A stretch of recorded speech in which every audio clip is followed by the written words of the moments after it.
menyeberangi sungai Yordan menuju tanah perjanjian. Marilah kita membaca kisah Yosua dan bangsa Israel ketika mereka harus menyeberangi sungai Yordan untuk menuju tanah perjanjian dalam Yosua 3 ayat 1 sampai 17. Yosua bangun pagi-pagi, lalu ia dan semua orang Israel berangkat dari Sitim, dan sampailah mereka ke sungai Yordan. Maka bermalamlah mereka di sana sebelum menyeberang. Setelah lewat 3 hari, para pengatur pasukan menjalani seluruh perkemahan dan memberi perintah kepada bangsa itu, katanya, segera sesudah kamu melihat tabut perjanjian Tuhan Allahmu yang diangkat para imam, yang memang suku Lewi, maka kamu harus juga berangkat dari tempatmu dan mengikutinya. Hanya antara kamu dan tabut itu harus ada jarak kira-kira 2000 hasta panjangnya.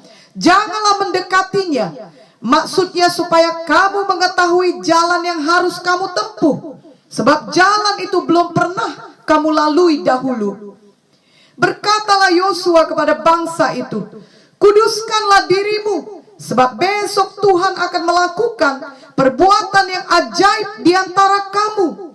Dan kepada para imam itu Yosua berkata demikian, angkatlah tabut perjanjian dan menyeberanglah di depan bangsa itu.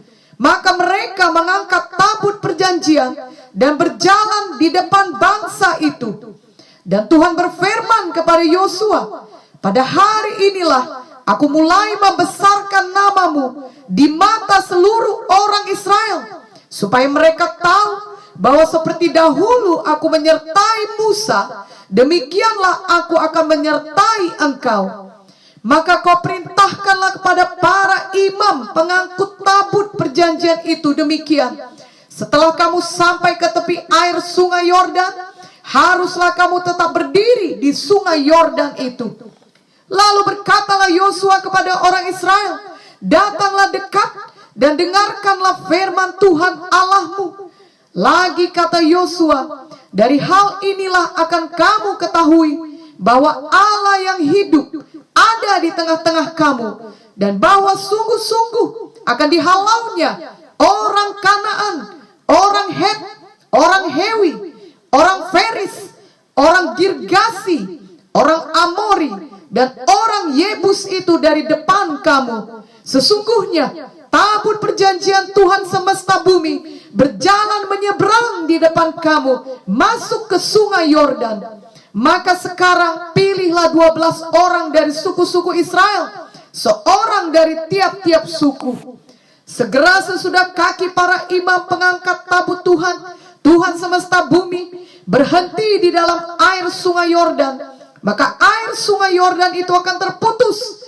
Air yang turun dari hulu akan berhenti mengalir menjadi bendungan. Ketika bangsa itu berangkat dari tempat perkemahan mereka untuk menyeberangi sungai Yordan, para imam pengangkat tabut perjanjian itu berjalan di depan bangsa itu. Segera sesudah para pengangkat tabut itu sampai ke sungai Yordan, dan para imam pengangkat tabut itu mencelupkan kakinya ke dalam air di tepi sungai itu, sungai Yordan itu sebak sampai meluap sepanjang tepinya selama musim menuai. Maka berhentilah air itu mengalir. Air yang turun dari hulu melonjak menjadi bendungan jauh sekali di dekat Adam, kota yang terletak di sebelah Sartan. Sedang air yang turun ke laut Araba itu, yakni laut asin, terputus sama sekali. Lalu menyeberanglah bangsa itu di tentangan Yeriko. Tetapi para imam pengangkat tabut perjanjian Tuhan itu tetap berdiri di tanah yang kering di tengah-tengah sungai Yordan, sedang seluruh bangsa Israel menyeberang di tanah yang kering sampai seluruh bangsa itu selesai menyeberangi sungai Yordan. Tuhan sudah berjanji pada mereka dalam Ulangan 8 ayat 7 sampai 9, sebab Tuhan Allahmu membawa engkau masuk ke dalam negeri yang baik, suatu negeri dengan sungai, mata air dan danau yang keluar dari lembah-lembah dan gunung-gunung. suatu negeri dengan gandum dan jelainya, dengan pohon anggur, pohon ara, dan pohon delimanya, suatu negeri dengan pohon zaitun dan madunya, suatu negeri di mana engkau akan makan roti dengan tidak usah berhemat, di mana engkau tidak akan kekurangan apapun, suatu negeri yang batunya mengandung besi dan dari gunungnya akan kau gali tembaga. Kita tahu bahwa sebelum bangsa Israel menyeberangi sungai Yordan tersebut, kira-kira 40 tahun yang sebelumnya, Musa menyuruh 12 pengintai untuk mengintai tanah Kanaan atau tanah yang telah dijanjikan Tuhan kepada mereka. 10 orang di antara mereka membawa kabar negatif. Seperti inilah ucapan mereka yang tertulis dalam Bilangan 13 ayat 31 sampai 33. Tetapi orang-orang yang pergi ke sana bersama-sama dengan dia berkata, kita tidak dapat maju menyerang bangsa itu karena mereka lebih kuat daripada kita. Juga mereka menyampaikan kepada orang Israel kabar busuk tentang negeri yang diintai mereka dengan berkata, negeri yang telah kami lalui untuk diintai adalah suatu negeri yang memakan penduduknya, dan semua orang yang kami lihat di sana adalah orang-orang yang tinggi-tinggi perawakannya. Juga kami lihat di sana orang-orang raksasa, orang enak yang berasal dari orang-orang raksasa. Dan kami lihat diri kami seperti belalang, dan demikian juga mereka terhadap kami. Hanya 2 orang saja, yakni Yosua dan Kaleb, yang memberikan kabar kemenangan. Namun justru mereka berdua hendak dilempari dengan batu. Bilangan 14 ayat 6 sampai 10 menuliskan, tetapi Yosua bin Nun dan Kaleb bin Yefune, yang termasuk orang-orang yang telah mengintai negeri itu, mengoyakkan pakaiannya dan berkata kepada segenap umat Israel, negeri yang kami lalui untuk diintai itu adalah luar biasa baiknya. Jika Tuhan berkenan kepada kita, maka Ia akan membawa kita masuk ke negeri itu dan akan memberikannya kepada kita, suatu negeri yang berlimpah-limpah susu dan madunya. Hanya janganlah memberontak kepada Tuhan, dan janganlah takut kepada bangsa negeri itu, sebab mereka akan kita telan habis. Yang melindungi mereka sudah meninggalkan mereka, sedang Tuhan menyertai kita. Janganlah takut kepada mereka. Lalu segenap umat itu mengancam hendak melontari kedua orang itu dengan batu. Tetapi tampaklah kemuliaan Tuhan di kemah pertemuan kepada semua orang Israel. Oleh karena bangsa Israel memilih untuk mempercayai ucapan 10 pengintai, maka mereka akan tetap mengembara di padang gurun sampai semuanya meninggal, kecuali Yosua dan Kaleb. Jadi hanya Yosua, Kaleb, dan generasi berikutnya lah yang akan memasuki tanah Kanaan yang dijanjikan Tuhan. Yosua 5 ayat 6 menuliskan, sebab 40 tahun lamanya orang Israel itu berjalan melalui padang gurun sampai habis mati seluruh bangsa itu, yakni prajurit yang keluar dari Mesir yang tidak mendengarkan firman Tuhan. Kepada mereka itu Tuhan telah bersumpah bahwa Ia tidak akan mengizinkan mereka melihat negeri yang dijanjikan Tuhan, dengan bersumpah kepada nenek moyang mereka akan memberikannya kepada kita, suatu negeri yang berlimpah-limpah susu dan madunya. Ini berarti generasi berikut dari bangsa Israel tersebut selama 40 tahun sudah terbiasa hidup di padang gurun. Sejak anak-anak tentunya mereka sudah mendengar kisah dari orang tua mereka bahwa Tuhan berjanji memberi mereka tanah Kanaan, dan juga kisah bahwa ada raksasa yang hidup di tanah Kanaan. Selama ini mereka tidak pernah menyeberang sungai Yordan untuk masuk ke sana, dan sekarang mereka harus menyeberang sungai Yordan untuk menghadapi suatu hidup di tempat yang sungguh amat berbeda dengan kehidupan mereka selama 40 tahun di padang gurun. Jadi kisah bangsa Israel yang menyeberangi sungai Yordan untuk menuju ke tempat yang baru bagi mereka merupakan gambaran keadaan kita dalam menyeberang menuju masa depan yang penuh dengan hal-hal yang baru bagi kita, khususnya di saat sekarang ini di tengah pandemi COVID yang belum berakhir. Bagaimanakah kita harus menyeberangi sungai Yordan menuju ke tanah Kanaan? Atau dengan kata lain, bagaimanakah kita harus menghadapi masa depan yang belum pernah kita alami? Bagaimanakah kita harus menghadapi hidup dengan banyaknya perubahan baru disebabkan oleh pandemi COVID-19? Apakah kita menghadapinya dengan rasa takut, khawatir, atau pasrah saja? Tentu tidak. Kita menghadapinya bersama dengan Tuhan Yesus. Tetaplah ingat bahwa Tuhan Yesus yang sudah menolong kita di masa lampau, Ia juga akan menolong kita di masa yang akan datang.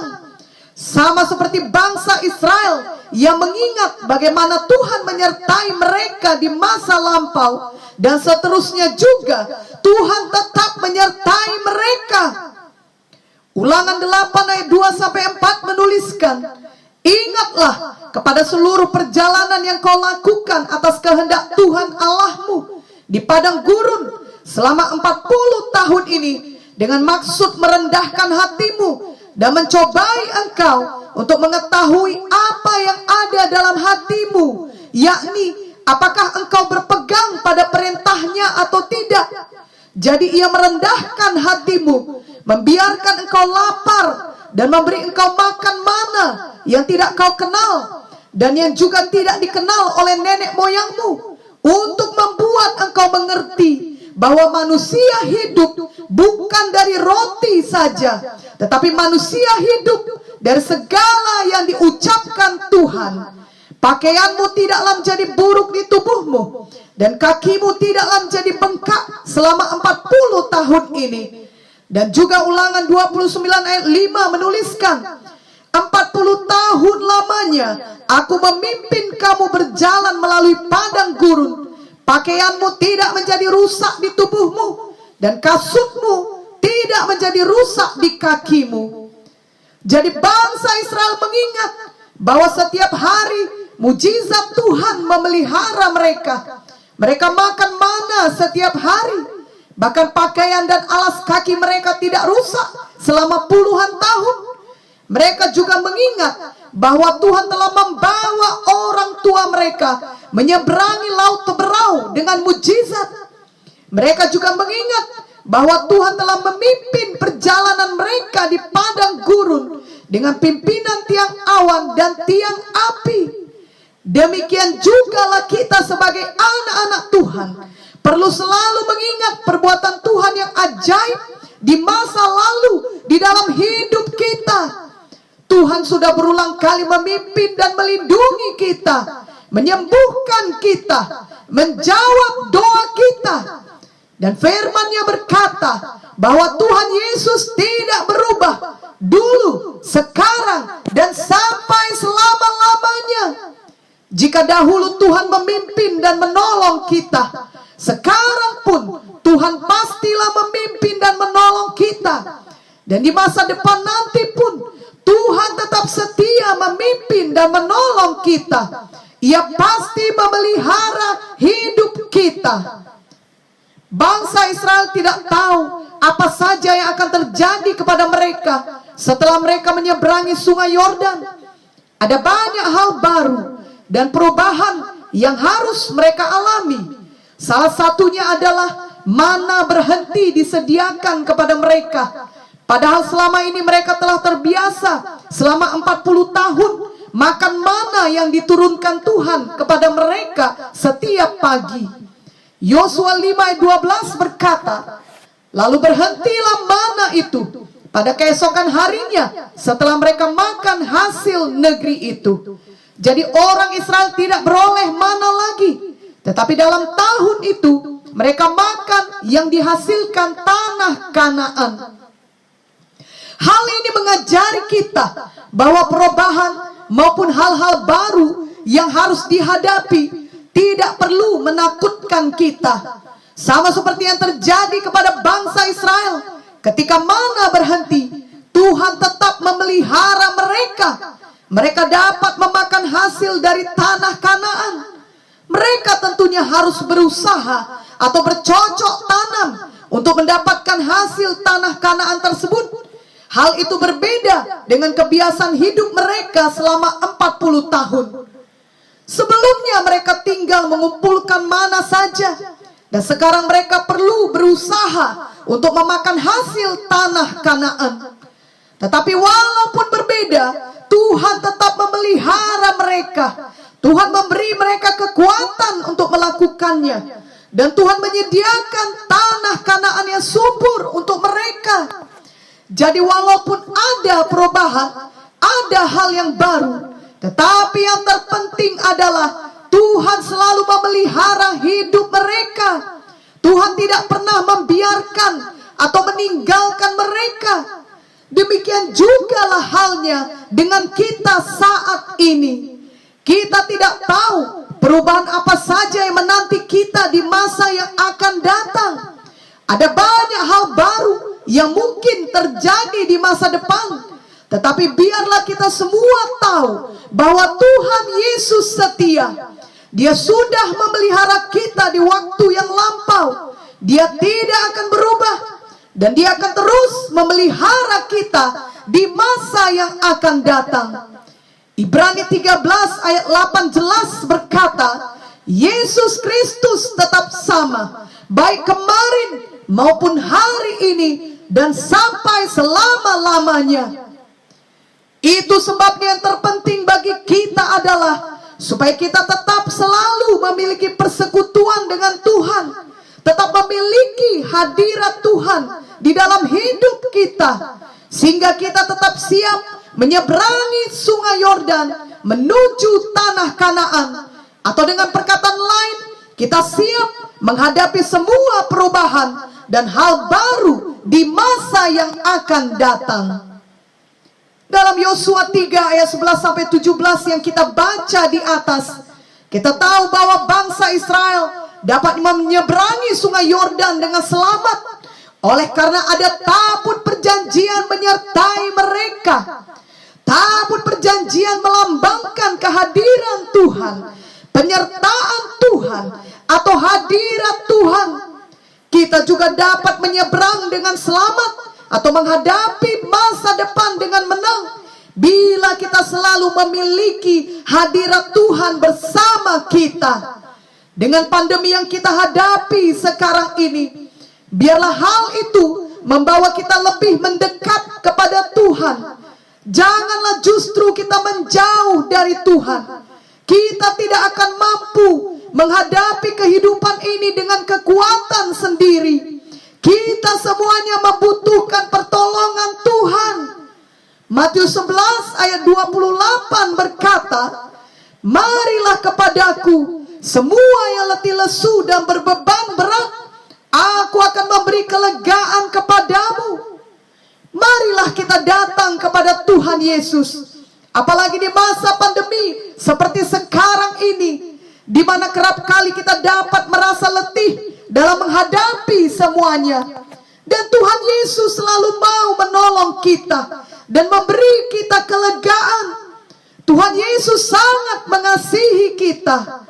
Yesaya 43 ayat 4a jelas berkata, oleh karena engkau berharga di mataku dan mulia, dan aku ini mengasihi engkau. Oleh karena itu biarlah kita sungguh-sungguh mempercayai Tuhan, memiliki iman yang teguh bahwa Tuhan mengasihi kita. Ia tidak pernah berubah dan ia pasti memelihara kita. Untuk itu ingatlah bahwa Tuhan telah memberikan firman dan Roh Kudus kepada kita. Biarlah kita mau memberikan waktu kita setiap hari untuk bersekutu dengan Roh Kudus dan untuk belajar dan merenungkan firman Tuhan. Karena firman Tuhan akan memberikan iman yang teguh kepada kita. Selanjutnya kita harus menindakkan iman kita tersebut. Yakobus 2 ayat 20b berkata, bahwa iman tanpa perbuatan adalah iman yang kosong. Jadi sama seperti bangsa Israel yang mengambil tindakan iman ketika menyeberangi sungai Yordan sehingga kemudian mujizat terjadi, maka kita juga harus selalu melangkah dengan iman dalam menghadapi hari-hari yang akan datang. Yosua 3 ayat 13 menuliskan, segera sesudah kaki para imam pengangkat tabut Tuhan, Tuhan semesta bumi, berhenti di dalam air sungai Yordan, maka air sungai Yordan itu akan terputus. Air yang turun dari hulu akan berhenti mengalir menjadi bendungan. Ini berarti ketika kita melangkah dengan iman, Tuhan selalu menghargakan iman kita.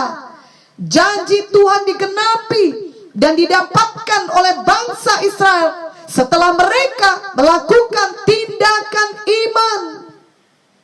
Mereka patuh kepada firman Tuhan yang disampaikan kepada mereka melalui Yosua. Sama juga halnya bagi kita. Kita dapat menerima penggenapan janji Tuhan bila kita berani bertindak dengan iman.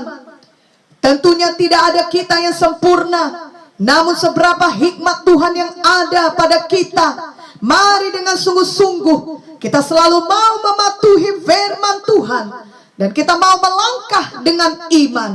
Amin. Firman Tuhan dalam Roma 8 ayat 28 telah mengajari kita bahwa Tuhan turut bekerja dalam segala sesuatu untuk mendatangkan kebaikan bagi kita yang mengasihinya. Kita tidak menyangkal bahwa ada keadaan yang tidak baik yang kita alami.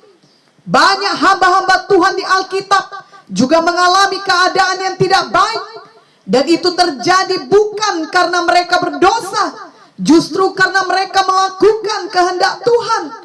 Memang demikianlah keadaan dunia pada saat itu, sehingga mereka juga ikut mengalami penderitaan.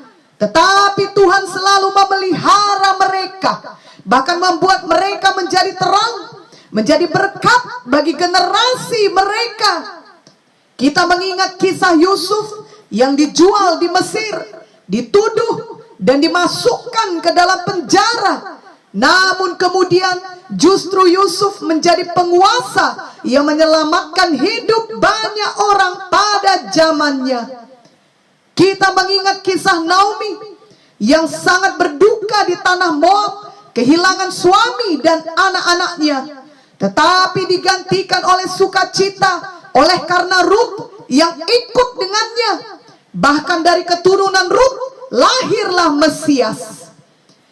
Kita mengingat kisah Daud yang dikejar-kejar untuk dibunuh selama bertahun-tahun, namun akhirnya menjadi raja Israel dan orang yang berkenan di hati Tuhan. Kita mengingat kisah Esther yang yatim piatu dan dipaksa masuk istana, namun akhirnya menjadi ratu yang menyelamatkan bangsa Israel dari kepunahan. Kita mengingat Daniel yang dibuang ke Babel, namun akhirnya menjadi pembesar dan menuliskan banyak penglihatan untuk masa yang akan datang. Situasi yang sangat tidak baik sekalipun dapat mendatangkan kebaikan bagi kita anak-anak Tuhan yang sungguh-sungguh percaya kepadanya. Jadi walau kita juga mungkin sedang menghadapi situasi yang tidak baik di tengah pandemi ini, marilah kita tetap percaya penuh kepada Tuhan, senantiasa bersekutu dengan Roh Kudus, dan belajar serta bertumbuh di dalam firman Tuhan setiap hari. Kemudian kita bertindak dengan iman. Mari kita menyeberangi sungai Yordan, yang berarti mari kita menghadapi masa depan bersama dengan Tuhan Yesus, sampai kelak kita tiba di tanah perjanjian kita yang sejati, yakni di sorga, di Yerusalem baru. Seperti yang tertulis dalam Ibrani 11 ayat 16. Tetapi sekarang mereka merindukan tanah air yang lebih baik, yaitu satu tanah air sorga Sebab itu Allah tidak malu disebut Allah mereka, karena Ia telah mempersiapkan sebuah kota bagi mereka. Itulah masa depan kita sesungguhnya, yakni di dalam kekekalan bersama dengan Tuhan Yesus untuk selama-lamanya. Amin dan amin.